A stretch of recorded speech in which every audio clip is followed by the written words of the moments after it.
For any DIYer, a cordless circular saw is a great addition to your toolbox, and I would highly recommend one if you've got lots of projects to do around the home. But did you know you can get them with the blade on the left or on the right, and both have their own advantages and disadvantages. So today I'm going to show you the pros and cons of left and right-sided blades, suggest to you which one you should be looking to buy depending on the type of work you do.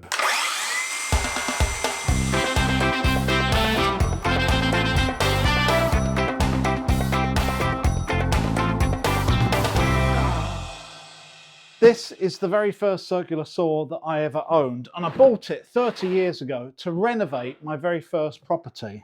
And it's a traditional all-metal skill saw, I think 7.5-inch blade, that works as well today as it did when I took it out of the box all those years ago. And you'll notice that the blade is on the right-hand side.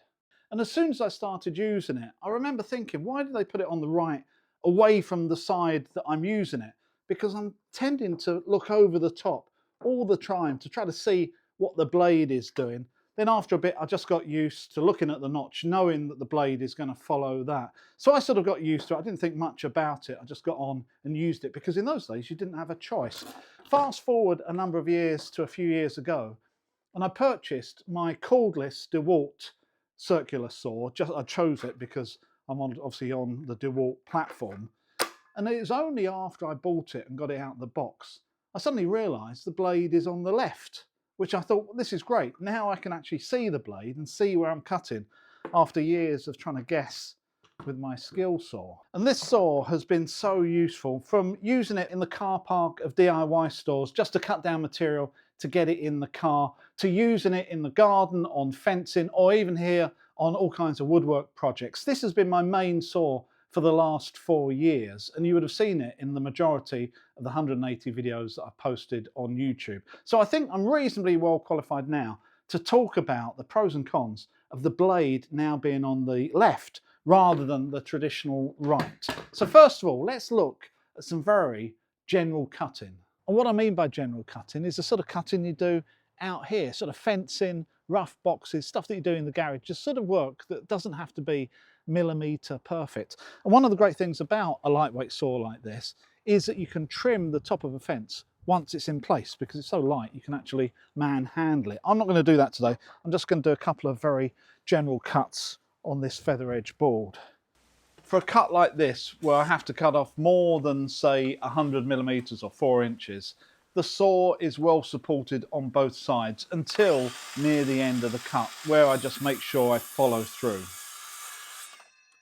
However, where you're cutting off just a sliver, the saw is only supported on the narrow base plate on the left-hand side of the blade as you're looking at it, which means it can make the saw wobbly and unstable, but for a thin board like this, it's still okay.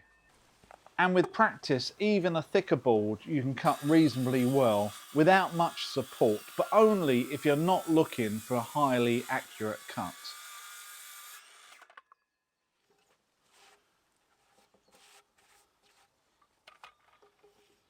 So for fencing or rough timber work, or even a little bit of this, then a saw like this is absolutely perfect. But we can do something a little bit more precise.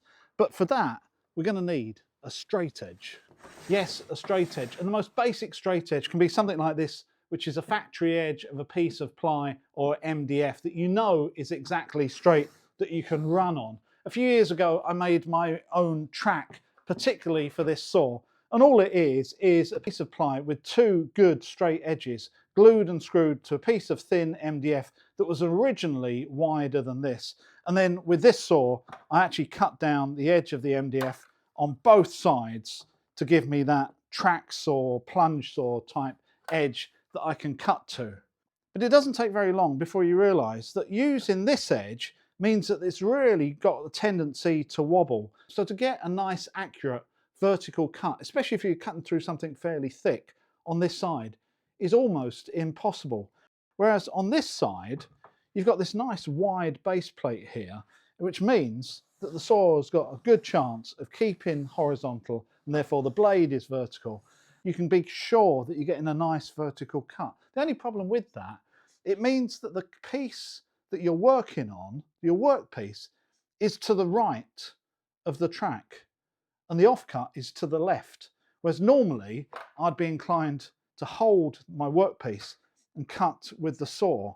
So you would have seen in a lot of my videos that I've actually got the workpiece clamped down to the table and I'm actually cutting on the left hand side just to get around this and make sure that I've got this nice firm base.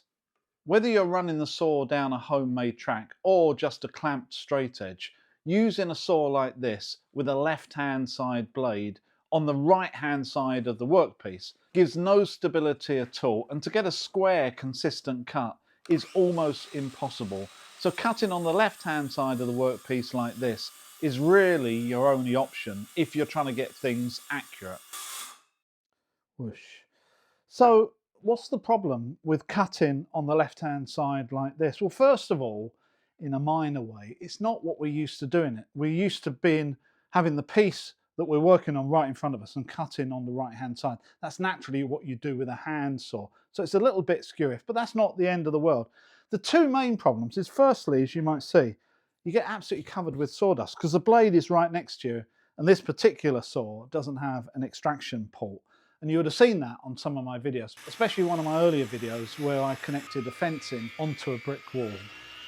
Cutting the full length and full depth through a fence post like this inevitably produces lots of sawdust. And when the blade's right next to you, that's when you get covered. Yeah, so that wasn't so much fun. But cutting like this, there's a really important safety issue that I've almost been caught out myself with. And the problem is, having the blade on the left-hand side, let's just take the battery out, there's a tendency to look at it from the left. So rather than having your hand up here, there's a tendency to either hold the base plate or even worse, hold the piece. And you're getting dangerously close to the bottom of that blade there that is ready to cut your fingers off. And I know once or twice I've realised when I've been cutting that my fingers have been getting awfully close to the underside of that blade, but I've realised in time. I think there's a tendency with these lighter saws with the blade on the left to look at them from this angle and to use them one-handed, whereas the heavier skill saws, I always tended to use the second handle and be over the top of it so I could see what was going on. So a part of this design is actually encouraging you to have your fingers closer to the blade. Let's have a look at exactly the same cut, but with a saw with a blade on the right. Before I make the cut, I adjust the depth, so I'm just cutting through the ply here and no further. And I just have to say thank you to Keith of Rag and Bone Brown channel for lending me another one of his red tools, which I must say made a really clean cut through this piece of 3/4 inch ply. Well, that cut felt completely different. Having the blade on the right means that it's miles away from you, and there's no way you're going to get your left hand caught up in it in any way, even though I'm still using it single-handedly, that you just can't do it. It's nice to have the workpiece in front of you, and the cut felt very much like a plunge saw with the blade on the right and the offcut being on the right-hand side. So much safer and so much more stable than with the blade on the left where you can actually touch the blade. So if we can get cordless saws with the blade on the left and on the right, can we get corded saws with the blade on the left? Well, it would appear not. After extensive research, or a couple of minutes on the Screwfix website, you can see for the corded circular saws, each blade is on the right hand side for every single one of them. It doesn't matter which brand it is, all of them are on the right. However, when you go onto the cordless saws, everything is different. This is right, left, left, left, right. That's a little diddly one, that doesn't count. Right, right, left, left. So for the cordless ones, when I look at them, it's around about 50% right hand blade and 50% left hand blade. So having used saws with blades on the left and on the right, so which one should you go for? Well, the answer is, it depends what you want to do with it. If you want a saw just to make your life easier, and you really want something to replicate a hand saw without having to put the effort in, then something like this is absolutely perfect. It's fairly cheap and cheerful. I think these start at around about £100. I'll put an Amazon link in the description below so you can go and have a look at it. And because the blade's on the left, you can see what you're doing, and it's just easy to use and easy to wield about.